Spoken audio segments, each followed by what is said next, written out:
Hi guys! Welcome back! Nandito tayo ngayon sa malamig na lugar sa Tagaytay at pupuntahan natin ang isang lugar na sikat na sikat. Ito ay ang Bulalo Capital. Pero hindi lang ito tungkol sa bulalo. Maraming spots dito na perfect for food trip at chill.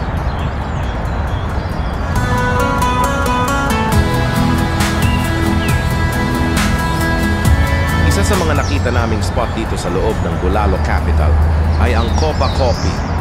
Super cozy ng ambience, bagay na bagay sa malamig na panahon dito sa Tagaytay. Yung interior nila is a mix of rustic and modern.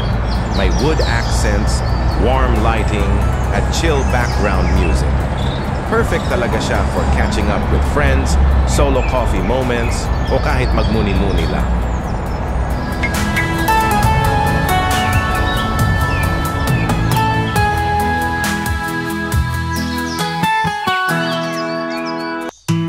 Umorder ako ng caramel macchiato and 1 blueberry muffin at guys, ang sarap.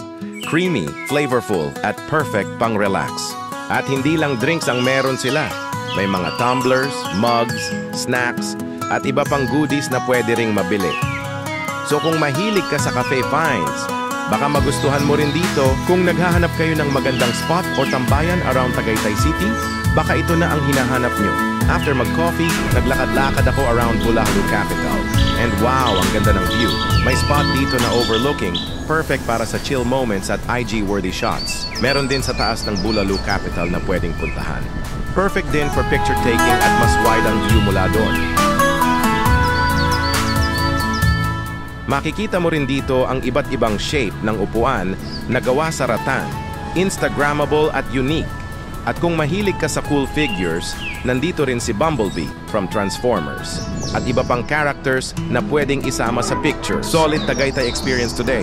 From chill cafe sa Copa Coffee to the relaxing view dito sa Bulalo Capital, sulit na sulit ang lakad. Maluwag din ang parking area, kaya convenient kahit may dalang sasakyan.